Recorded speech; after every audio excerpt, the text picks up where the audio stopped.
আপনাদের কিছু জানার জন্য এবং আপনাদের কিছু জিজ্ঞাসা থাকার যে মাদকে আমাদের যুব সমাজ, আমাদের কিশোর সমাজ,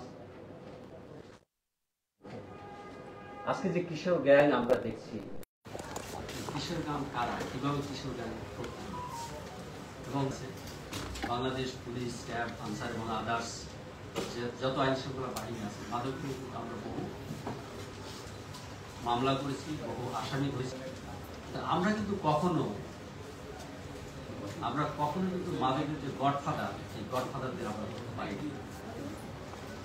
আজকে এই জন্যই আপনাদের ডেকেছি কিছু বিষয় নিয়ে। মাননীয় প্রধানমন্ত্রী মাদকের জিরো টলারেন্স ঘোষণা করলেন, তখনই সিআইডি প্রথম উদ্যোগ নেয় যে মাদক শুধু ক্যারিয়ার আর ইউজার আর খুচরা বিক্রেতারা আমরা ধরবো না, আমরা আইনের আওতায় আনবো মাদকের যারা গডফাদার আছে।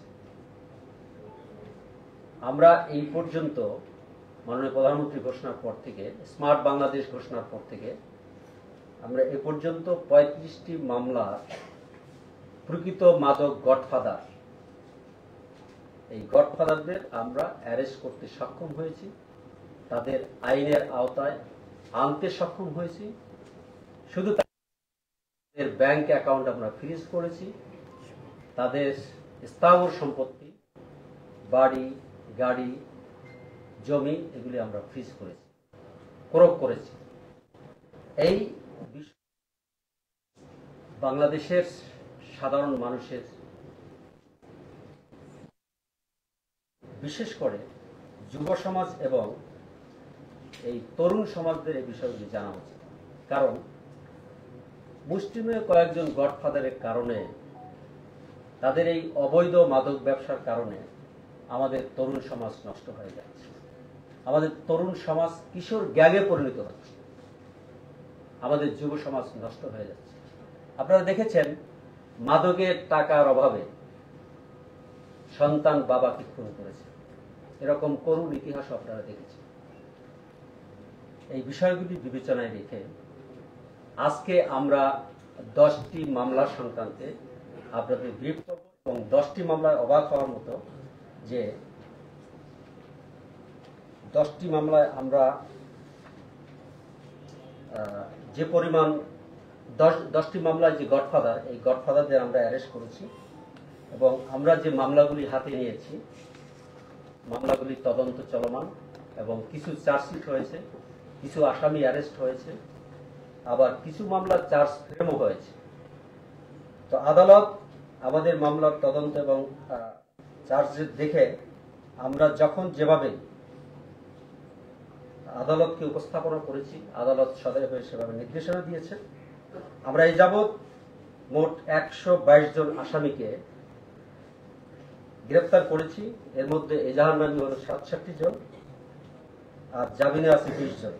আর এই মামলা থেকে আমরা টোটাল যে পরিমাণ সম্পত্তি ক্রয় করেছি, টোটাল সম্পত্তি হল 9.14 একর জমি, 2টি বাড়ি, যার মূল্য হল 11 লক্ষ টাকা। আর ক্রয়ের প্রক্রিয়াধীন যেটা আছে এখন, এগুলো আমরা করা হয়ে গেছে। ক্রয়ের প্রক্রিয়াধীন যেটা আমরা কোর্টে প্লেস করেছি, 35.17 একর জমি, 12টি বাড়ি, যার মূল্য হল 36.82 কোটি টাকা। আর ব্যাংক অ্যাকাউন্ট আমরা ফ্রিজ করেছি।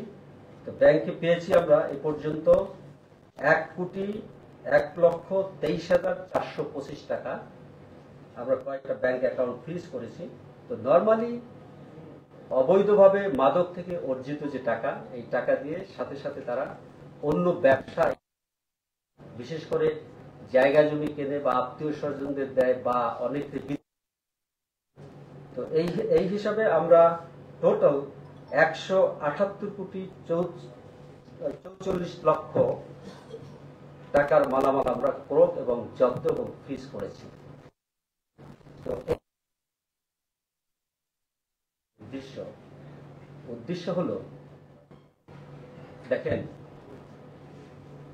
আপনারা যদি সেই ফ্যান্সিডিল ইয়াবা থেকে শুরু করেন, হাতে গোনা কয়েকজন, এদের আগে থেকে যদি আমরা আইনের আওতায় আনতে পারতাম তাহলে হয়তো এত ব্যাপকতা পেত না। যাই হোক, আমরা সিআইডি প্রথম এই কাজটা হাত দিয়েছে এবং সিআইডি গডফাদারদের আইনের আওতায় আনতে সক্ষম হয়েছে।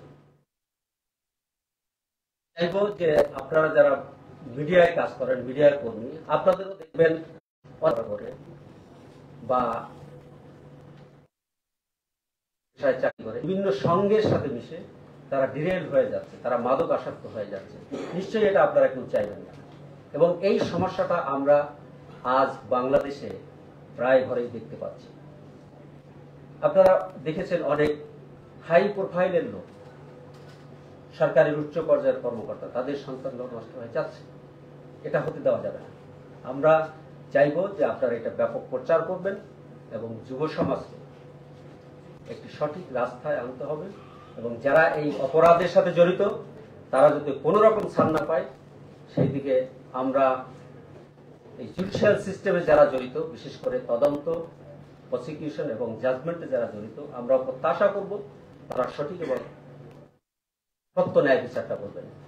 সবাইকে ধন্যবাদ, সবাই এখানে উপস্থিত হওয়ার জন্য। এবার যদি কোনো প্রশ্ন থাকে আপনারা করতে পারেন। একটি বিষয় আমার জানা ছিল যে মামলাগুলোতে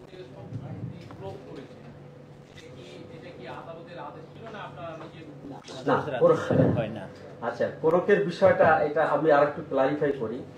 কোরক আমরা করতে পারি না, আমরা আদালতে প্লেস করি। আদালত সন্তুষ্ট হইয়া যখন দেখে যে ঘটনা সত্য তখন আদালত কোরকের নির্দেশ দেয় এবং সেই মোতাবেক কোরক করা হয় এবং কোরক করে আদালতেই সেটা একজনের জিম্মায় দেওয়া হয়, একজনকে রিসিভার করা হয় এবং সেটা ওই আদালতের নির্দেশনা দিয়ে থাকে।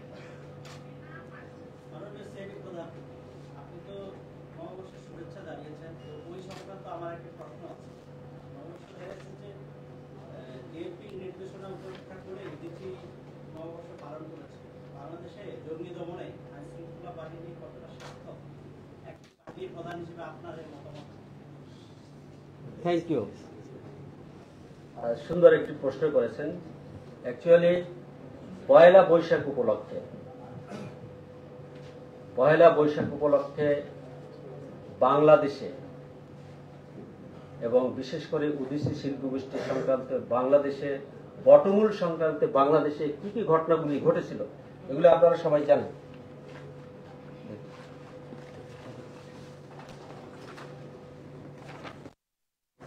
আপনারা সবাই জানেন ডিএমপি পয়লা বৈশাখ উদযাপনের জন্য যে টাইম ফ্রেমটা বেঁধে দিয়েছিল এটাও আপনারা জানেন এবং আমি মনে করি ওই টাইম ফ্রেমের মধ্যে সম্পন্ন করা উচিত ছিল।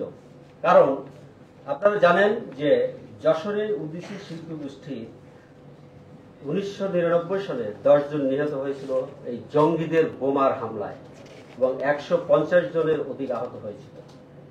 সিপিবির সমাবেশে 2001 সালে 5 জন নিহত হয়েছিল, 15 জনের অধিক আহত হয়েছিল।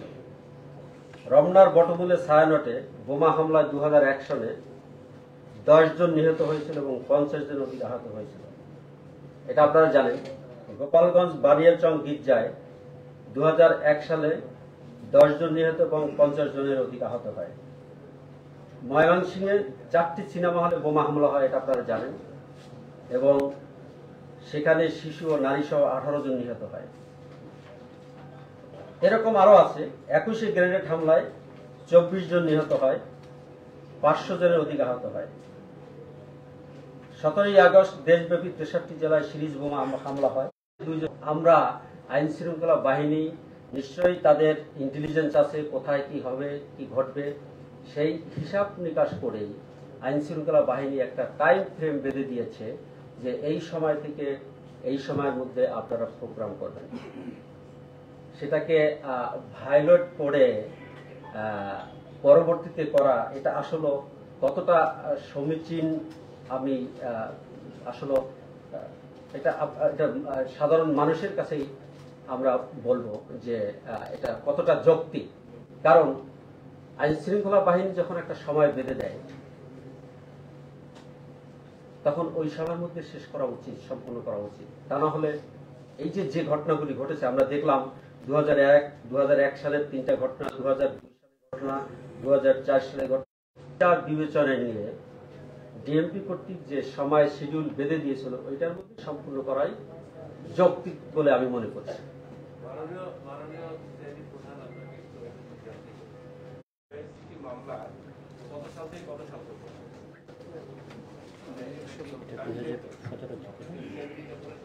আচ্ছা, এই মামলাগুলি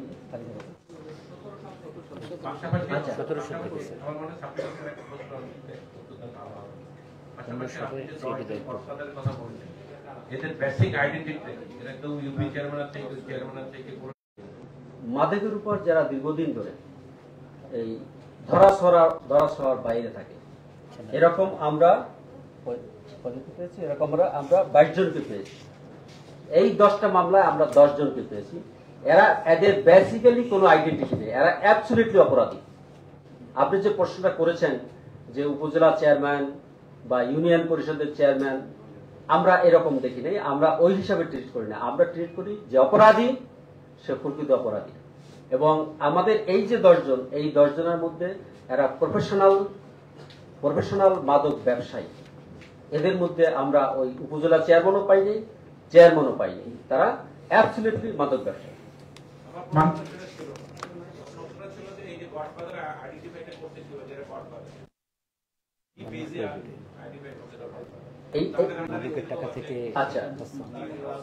আচ্ছা, এই গডফাদার আইডেন্টিফাই করার যে সূত্র সেটা হচ্ছে আপনাকে বলি। আমরা তো প্রথম কাকে ধরি? ক্যারিয়ারকে ধরি বা ইউজারকে ধরি।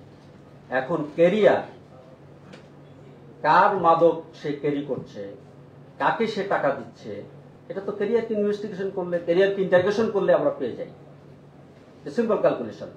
সো নর্মালি এতদিন যেটা করা হতো, যেখানে হয়তো ওই ইনভেস্টিগেটিং অফিসাররা ডিপে যেত না, ওই ক্যারিয়ার এবং ইউজার বা খুচরা বিক্রেতা যাদের, তাদের বাট সিআইডি ভিন্ন আঙ্গিকে ভিন্ন ডাইমেনশনে তদন্ত শুরু করেছে। সিআইডি ওই যারা খুচরা বিক্রি করে তাদেরও গ্রেপ্তার করেছে, যারা ক্যারিয়ার তাদেরও গ্রেপ্তার করেছে।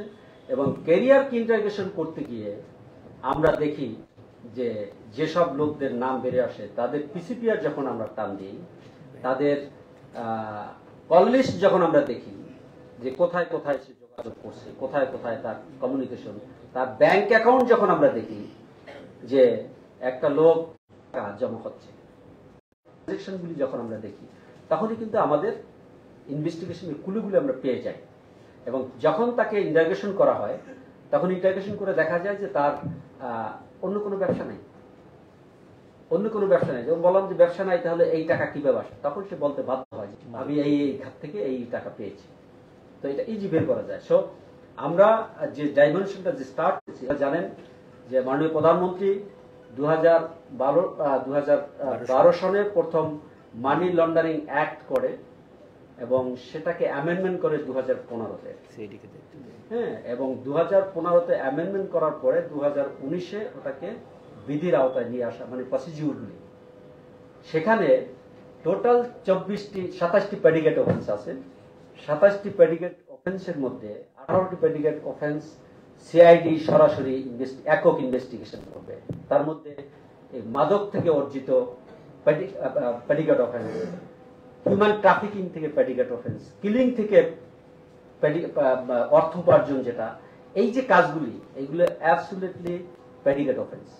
তো এই প্রেডিকেট অফেন্স এইগুলি আমরা বিশেষ করে মাদকের উপর, এরপরে আমরা যাচ্ছি আবার আপনাদের ডাকবো হিউম্যান ট্রাফিকিং থেকে কি পরিমাণ অর্থ উপার্জন করে সম্পদ গড়েছে এই অবৈধ ব্যবসায়ীরা, এটা আপনাদের পরবর্তীতে ডাকবো। আমরা আজকে শুধু মাদকের মধ্যেই সীমাবদ্ধ থাকি এবং মাদকের আজকে আমি 10টা মামলা নিয়েছি। এরপরে 35টা কমপ্লিট হওয়ার পরে আপনাদের আবার ডাকবো এবং আমরা পর্যায়ক্রমে এই মামলাগুলি আস্তে আস্তে ইনক্রিজ করব। কারণ গডফাদারদের না ধরা পর্যন্ত আমরা শিওর হতে পারি না। মাননীয় প্রধান, যেমন যেমন আমাকে বলতে দেন, যেমন আপনারা আপনাদের নলেজে আছে ফেন্সিডিল যখন আসলো ইয়াবার আগে, ফেন্সিডিল কিন্তু পুরা বর্ডার ওপেন হয়ে গেল এবং প্রত্যেক ঘরে ঘরে আমরা দেখি বাচ্চারা ফেন্সিডিল খাচ্ছে। সেটা নিয়ন্ত্রণ যখন হলো, বর্ডার থেকে যখন ওটা নিয়ন্ত্রণ হলো এবং ওপার থেকে নিয়ন্ত্রণ হলো, পুলিশ ইন্টারনালি নিয়ন্ত্রণ করলো, তারপর আসা শুরু করলো গডফাদার। তেরা কারা, সরি ইয়াবা, সেম গডফাদার কখনো ইন্ডিয়া থেকে কখনো বার্মা থেকে এই মাদক নিয়ে আসতেছে। তো এখন আমার বিশ্বাস, যেহেতু গডফাদারদের গায়ে হাত পড়েছে, গডফাদাররা অ্যারেস্ট হচ্ছে, তারা আইনের আওতায় আসছে এবং তাদের অবৈধভাবে অর্জিত যে সম্পত্তি, এই সম্পত্তি সরকারি কোষাগারে আসছে কোরকের মাধ্যমে, ফ্রিজের মাধ্যমে, এরা নিরুৎসাহিত হবে এবং এদের দেখা দেখি অন্য যারা এই মাদকের গডফাদার হিসেবে কাজ করছে তারাও নিরুৎসাহিত হবে। কারণ তারা এটা কনফার্ম যে ধরেন আইনের যেই অ্যারেস্ট হবে তার সকল সম্পত্তি কিন্তু আইন মোতাবেক আমরা ফ্রিজ করব, সিজ করব, সরকারি কোষাগারে নিয়ে আসবো। তো এতে গডফাদার এবং তারা এই ব্যবসা ছেড়ে দেবে এবং অন্য ব্যবসা যাবে বলে আমি বিশ্বাস করি। ঠিক আছে, নেক্সট কোশ্চেন। সরি,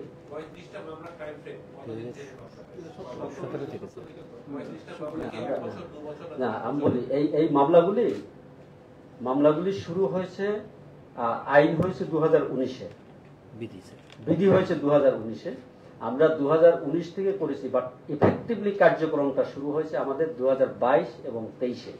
কারণ এই সময় মামলা রুজু হয়েছে ওই সময়, এবং 2020-এ আছে 2-3টা না, আচ্ছা পূর্বের হলো দুইটা, আর 2023 এবং 24-এ এবং 2022-এও আমরা বেশ কিছু মামলা রুজু করেছি। এবং আপনারা জানেন যে মামলা তদন্ত কিন্তু দীর্ঘসূত্রিত একটা বিষয় থাকে। হ্যাঁ, তো মূলত এইগুলি আমরা স্টার্ট করছি 2022 থেকে শুরু করছি মূলত।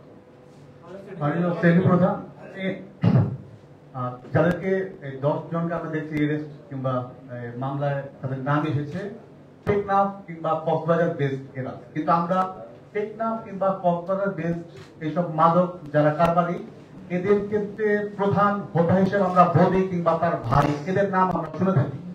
আপনি কিনা তাদের? আচ্ছা, আপনারা শুনেন, আমি সারা বাংলাদেশেই মামলাগুলি আছে। আমরা যারই সম্পৃক্ততা পাবো, আমরা যারই সম্পৃক্ততা পাবো, যেমন আমি এখানে দেখতেছি কক্সবাজারে 10টি, ফরিদপুরে একটা, বগুড়ায় একটা, ডিএমপিতে একটা, মোট 13টা মামলা এখানে 10টার মধ্যে, আর চার্জশিট হয়েছে। আর এই সম্পৃক্ততা যারই পাবো তাকে আমরা আইনের আওতায় আনবো, সেই যেই হোক না কেন।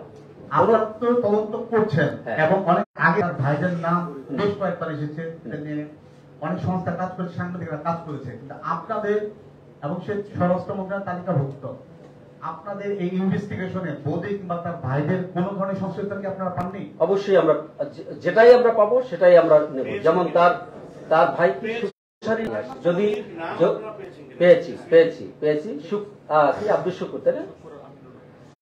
তাদের ইন্টারোগেশন যদি নাম আসে আমরাও তাকে অ্যারেস্ট করবো, কোন রকম ছাড় দেওয়া হবে না। মাদকের বিষয়ে কাউকে কোন রকম ছাড় দেওয়া হবে না। আব্দুর রহমান এবং আরেকজন, তাদেরকে আপনারা কি হিসেবে পেয়েছেন, মানে তারা কি ভূমিকাটা কি তাদের কাছে মাদকের সঙ্গে? এই আব্দুর রহমান, আব্দুল শুকুর এবং আমিনুর রহমান, এরা যে কাজটা করে, এরা হলো আপনারা বুঝতেছেন বোধহয়, ওপার থেকে বার্মা থেকে আসার পরে তাদের এই নিয়োজিত যে ইয়াং গ্রুপ আছে, এই ইয়াং গ্রুপের মাধ্যমে বিভিন্ন এই 10টার মধ্যে আছে। আচ্ছা, এইটা আপনাকে পরে জানাবো, কারণ হচ্ছে আমাদের এই 10টার মধ্যে নাই, এর পরবর্তী 10-এর মধ্যে আমরা আরো চমক কিছু দেখবেন আশা করছি।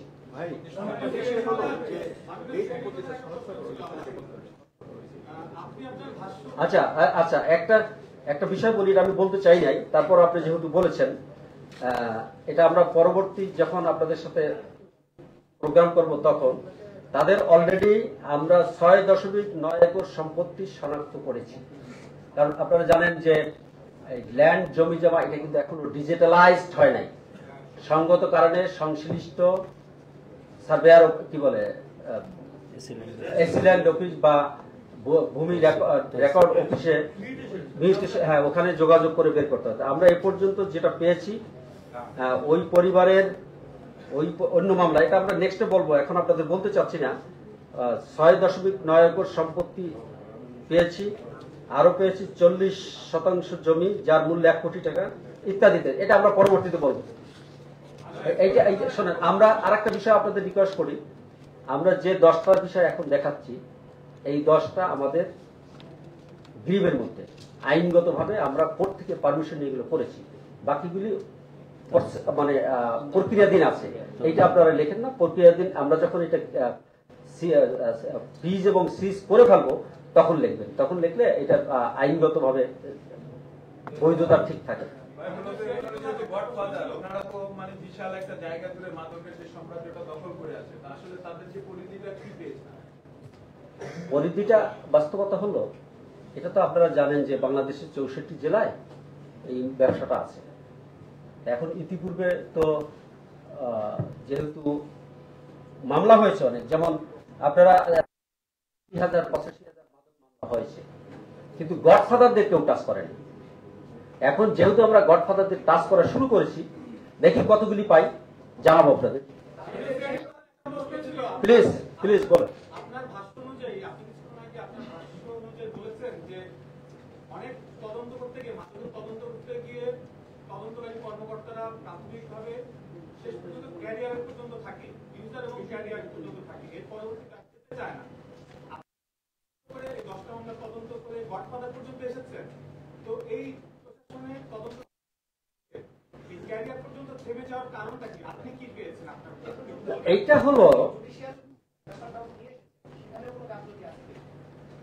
এইটা হলো ওই যে তদন্তের যে বিষয়টা বলেছেন, এটা তদন্ত হলো পার্সন টু পার্সনের পারসেপশন। তদন্তকারী অফিসার ক্লিয়ার থাকে, ইয়েস আমি first tyre, second tyre, third tyre, fourth tyre কারা আছে তাদের আমি যাবো পর্যন্ত, সে যেতে পারে। সে কিন্তু একজন তদন্তকারী অফিসার, এখানে কেউ ইন্টারফেয়ার করতে পারে না। তবে হ্যাঁ, সুপারভাইজিং অফিসার যে তদন্তে গাফিলতি আছে, they can take legal action against those investigating officer. As CID আপনারা জানেন যে CID বাংলাদেশের সবচেয়ে পুরানো এবং বাংলাদেশের সবচেয়ে বড় বড় মামলাগুলি ডিটেক্ট করেছে। আমি মনে করি বাংলাদেশের একটি প্রাচীনতম তদন্তকারী প্রতিষ্ঠান, এবং এখানে যারা তদন্ত করে বা ইনভেস্টিগেশনের দায়িত্বে যারা নিহত, তারা অত্যন্ত অভিজ্ঞ, দক্ষ, এবং এখানে যারা সুপারভাইজ করে তারাও অত্যন্ত অভিজ্ঞ, দক্ষ। সঙ্গত কারণেই এই সুপারভাইজিং অফিসার এবং তদন্ত সম্মিলিত প্রচেষ্টার কারণে আমরা গডফাদারদের আইনের আওতায় আনতে পারছি। তাহলে কি প্রশ্ন দাঁড়ায় বাকি যে সকল সংস্থা মাদকের তদন্ত করছে এবং মামলা নিয়ে কাজ করছে, তাদের উদাসীনতা রয়েছে কি? না, ওইখানে আপনি যেটা বলছেন ওইটা ঠিক না। এই কারণে, যেমন মানি লন্ডারিং যে আইনটা, এই আইনটা হয়েছে মাদক নিয়ন্ত্রণ করার জন্য, এই মাদক দমন করার জন্য, গডফাদারদের দমন করার জন্য। মানি লন্ডারিং আইনটা কিন্তু 2015-তে হয়েছে, অ্যামেন্ডমেন্ট হয়েছে 2015-তে। এর আগে মাদকদ্রব্য কি আইন, ওটা মাদকদ্রব্য নিয়ন্ত্রণ আইনে মামলা হতো।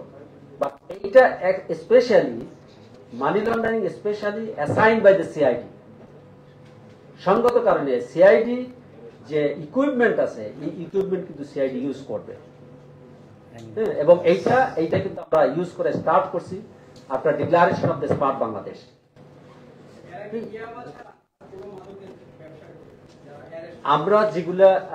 আমরা যেগুলো অ্যারেস্ট পেয়েছি পর্যন্ত, ইয়াবা পেয়েছি, ফেন্সিডিল পেয়েছি, আর আমরা যে 10 জন পেয়েছি, এটা ইয়াবা এবং ফেন্সিডিল জাতীয় মাদক। একটা বিষয়, এই যে সরকার কর্তৃক জিরো টলারেন্স, এত কঠোরতা, এত আইন শৃঙ্খলা বাহিনীর এত তৎপরতা, এত কিছুর পরও আপনারা গডফাদার পেলেন, এবং যেই সময়ের ভিতরে আপনাদের এই মামলা বা তাদের গ্রেপ্তার, তো এখানে কি তারা রুলিং পার্টির কাছ থেকে কোনো ফেভার সুবিধা নিচ্ছে কিনা? বা আরেকটা বিষয় আমরা দেখি অনেক আইন শৃঙ্খলা বাহিনী সিসকে যারা ছোট ছোট তাদেরকে গ্রেপ্তার করলেও তারা ছাড়াও আছে, সেক্ষেত্রে এই যে গডফাদার যারা এদের তারাও পুলিশ খেলা আমরা এখন আমাদের এই 10টার মধ্যে যেহেতু ওইটা আমরা আনছি না, ওইটা আমাদের নেক্সট স্টেপে, কারণ আমাদের ওই কিছু ফর্মালিটিস বাকি রয়েছে, জায়গা জমি ফ্রিজ করা এগুলো বাকি রয়েছে, এটা আমরা করি তারপর আচ্ছা আমি ওনার প্রশ্নের একটু জবাব দিই। এই সোসাইটিতে আমরা বসবাস করি, আমাদের প্রত্যেকে একটা নৈতিক দায়িত্ব আছে, সমাজকে ভালো রাখা, সোসাইটিকে ভালো রাখা, সমাজের মানুষকে ভালো রাখা। আমরা কি আমাদের এই দায়িত্বটা করি? হ্যাঁ, দেশকে সন্ত্রাস মুক্ত করতে হলে, দেশকে মাদক মুক্ত করতে হলে সম্মিলিতভাবে সবাইকে এগিয়ে আসতে হবে। এখানে সরকার একার পক্ষে বা আইন শৃঙ্খলা বাহিনী একার পক্ষে সম্ভব না। এই যেমন আজকে আপনারা আসছেন, আপনারা ব্যাপক প্রচারের মাধ্যমে মানুষকে সচেতন করবেন। এখানে দেশের যে কোনো সমস্যা, যেমন এই যে মাদক বলেন বা অন্য যে কোনো সমস্যা বলেন, এখানে সম্মিলিত প্রচেষ্টার মাধ্যমে আমরা যদি একত্রিত হয়ে কাজ করি তাহলে যে কোনো সমস্যার সমাধান করা সম্ভব। এটা একা আইন শৃঙ্খলা বাহিনীর পক্ষে বা সরকারের পক্ষে এটা সম্ভব না, সকলে এগিয়ে আসতে হবে। যাদেরকে গ্রেফতার করা হয়েছে গডফাদার হিসেবে বলছেন, এর মাধ্যমে কি আসলে মাদক নির্মূল কতটা সম্ভব হবে? এটা আমার বিশ্বাস, আপনার ভালো প্রশ্ন করেছেন। আমার বিশ্বাস আমরা শুধু তাদের গ্রেফতারই করি নাই, তাদের স্থাবর অস্থাবর সম্পদ যখন বাজেয়াপ্ত হয়ে যাবে, যখন সরকারি কোষাগারে চলে আসবে, যখন সে দেখবে যে আমি আমার লাইফে যা অবৈধভাবে মাদকের মাধ্যমে অর্জন করেছি সমস্ত শেষ হয়ে গেছে, এটা যখন আরেকজন গডফাদার দেখবে, আমার বিশ্বাস সে নিরুৎসাহিত হবে। সে ভাববে যে এই অবৈধভাবে যদি আমি আয় করি এবং আমি যদি কখনো সিআইডির হাতে ধরা পড়ি, তাহলে আমার যে সম্পত্তি, আমার যে ব্যাংক ব্যালেন্স, আমার যে বাড়ি এগুলো সব সরকারি কোষাগারে যাবে। আমার বিশ্বাস যে এই প্রক্রিয়া আমরা অব্যাহত রাখবো এবং অব্যাহত রাখলে এই মাদকের গডফাদারও কমে যাবে, আর গডফাদার যখন কমে যাবে তখন ওই ইম্পোর্টার কেউ করবে না। আপনারা জানেন এটা কিন্তু পুঁজিহীন ব্যবসা, এটা তো আপনারা জানেন তো, যে ইয়াবা পাঠালো, যদি চালান ধরা পড়ে পে করতে হবে না, সেল করতে পারলে ইউ ক্যান পে। আর এটা তো প্রচুর ইনকাম, আপনারা জানেন। এই কারণেই অনেকে প্রলুব্ধ হয়ে ব্যবসাটা করে। কিন্তু এখন যখন আমরা এইভাবে স্টার্ট করছি তাদের সমস্ত সম্পত্তিগুলি নিলামে দেওয়ার জন্য, সরকারি কোষাগারে নেওয়ার জন্য, তখন আমরা কিছুটা টের পাচ্ছি যে সম্ভবত কমছে। তার কারণ হলো আমার কাছে একটা ডাটা আছে, ডাটাটা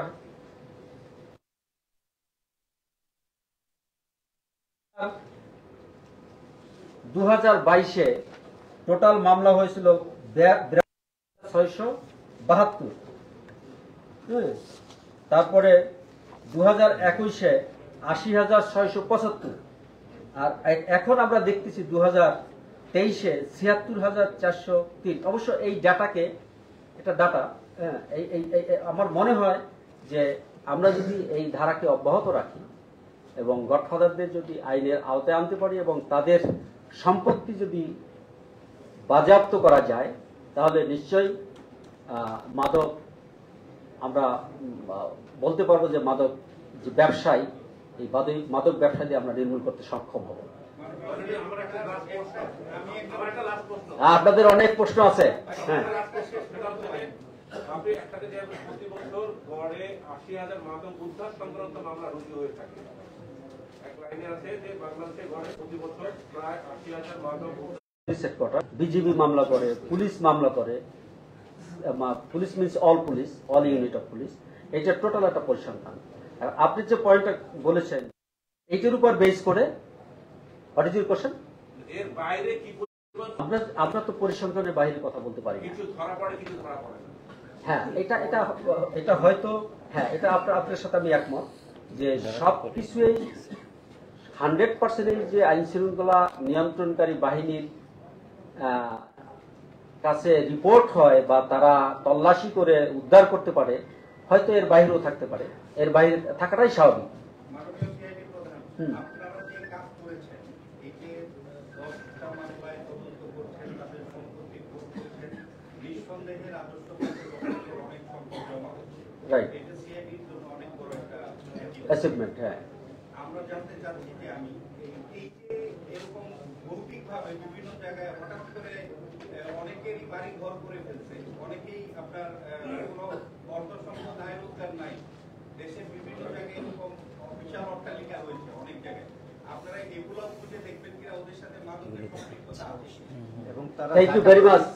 জাকাতও দিচ্ছে। Thank you very much. আমি এই কোশ্চেনটাই আমার স্পিচের শেষে আমার পক্ষ থেকে যে মেসেজটা যেত, সেই মেসেজটা আপনি অলরেডি বলে দিয়েছেন। আপনাদের সবার কাছে আমার অনুরোধ থাকবে, এবং আপনাদের যারা আত্মীয় স্বজন তাদের অনুরোধ থাকবে, এই যেসব ব্যক্তির ব্যবসা নাই, বাণিজ্য নাই, বিদেশের লোকজন নাই, বা ইনকামের কোনো সোর্স নাই, তার বিল্ডিং হচ্ছে, গাড়ি হচ্ছে, বাড়ি হচ্ছে, লাইফস্টাইল চেঞ্জ হচ্ছে, এগুলি আপনাদের দৃষ্টিতে আসার সাথে সাথে আমাদের জানান। আমাদের সাইবার পেজ আছে, সাইবার পেজে জানান। হটলাইন আছে, হটলাইনে জানান। ওটাও যদি না করেন 999 আমাদের জানান। কারণ আমাদের টিম 24 আওয়ার্স স্ট্যান্ড বাই থাকে। এবং আপনারা ইতিমধ্যে জেনেছেন যে মানি লন্ডারিং এর উপরে বা এরকম প্রেডিকেট অফেন্সের উপরে প্রচুর মামলা আমরা করেছি। আপনাদের নিয়ে আমি বহুবার বলেছি, এবং এরকম যদি কেউ করে এই তথ্যগুলা, এটা আমার মেসেজ, আমার মেসেজটা আপনি বলে দিয়েছেন, এরকম যদি কিছু পান আমাদের জানাবেন।